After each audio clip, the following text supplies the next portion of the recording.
Je vais attendre quelques jours pour vous en parler, mais je crois que je viens de prendre ma première grosse claque de l'année 2016 avec cette BD. Le bleu est une couleur chaude.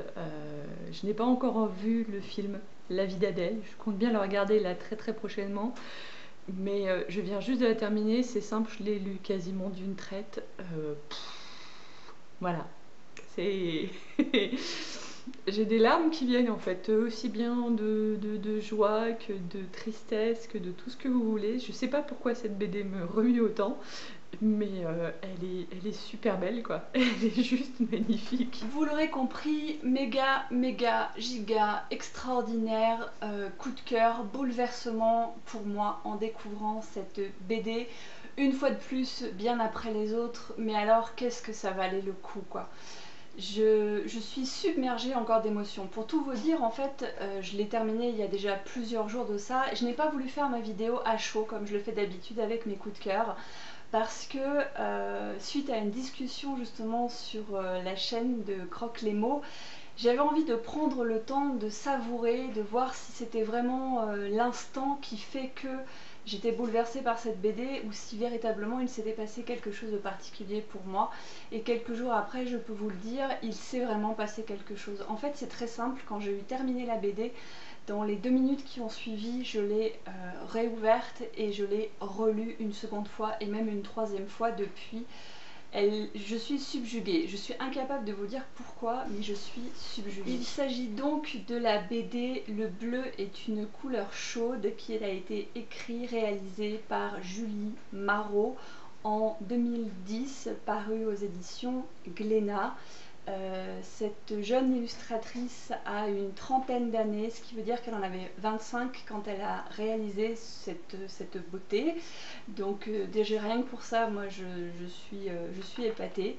Je suis allée voir son site pour la découvrir un peu. J'ai ressenti le même besoin que quand j'ai découvert Clémentine Beauvais.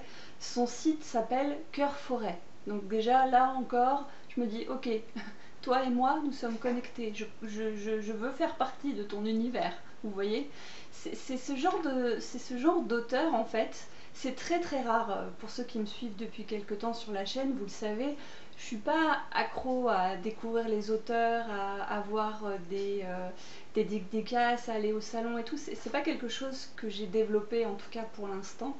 Mais quand mes yeux croisent l'écriture d'une Clémentine Beauvais ou croisent le dessin d'une Julie Marot, là oui, j'ai envie de voir qui se cache derrière pareille beauté quoi. Ce que j'ai trouvé percutant dans cette BD en tout premier lieu, c'est qu'on sait dès la première planche que l'histoire sera tragique. On ne sait pas comment, on ne sait pas à quel moment, mais elle sera tragique. Donc déjà, vous êtes dedans quoi, vous savez que ça va vous prendre aux tripes.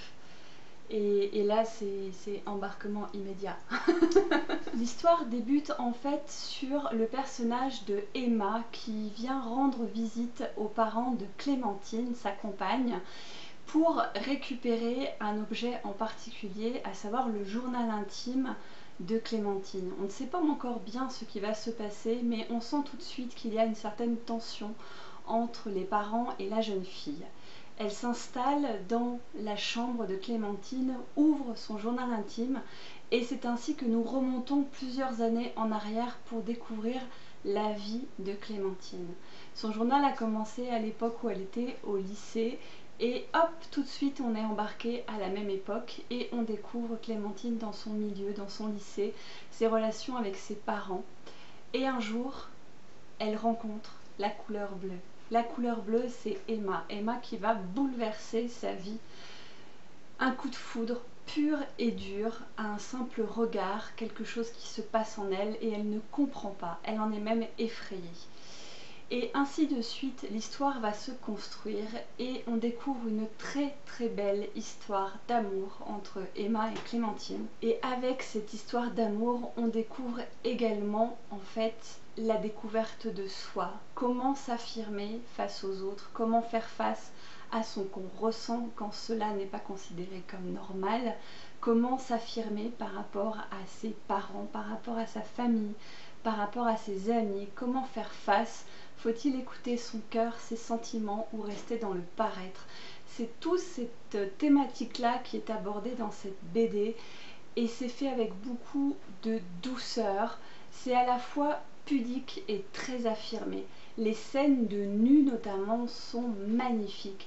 Elles sont très très belles, elles sont décharnées parce que tout est montré et qu'il n'y a pas de tabou, et en même temps elles sont tellement enveloppées d'amour et de tendresse que ça fait du bien, que c'est beau, et que moi personnellement j'ai eu envie d'aller m'allonger avec elles et de partager leur amour, de partager leur tendresse.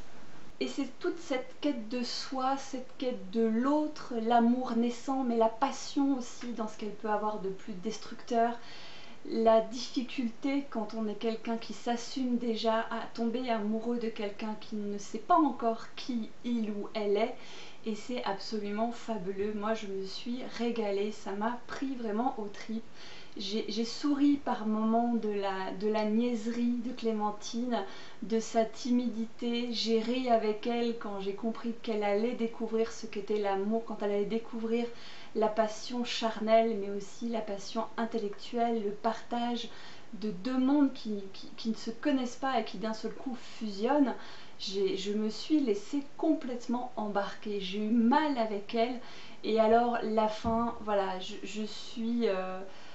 j'ai vraiment pleuré tout ce que je savais parce que c'était beau, et parce que vous voyez, même quand j'en parle encore maintenant, j'ai les émotions qui me reprennent au niveau des tripes, c'est un truc de malade quoi.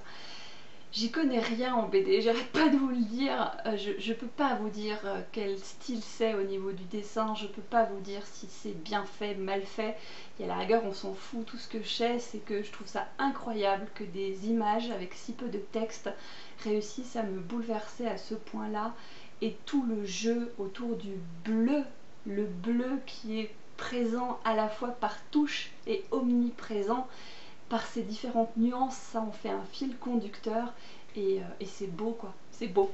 Vous l'aurez compris, il y a beaucoup d'amour, beaucoup de quête de soi, beaucoup de sensualité dans cet ouvrage, et sincèrement, si je ne devais conseiller de toute ma vie qu'une seule BD dans l'immédiat, ce serait celle-ci.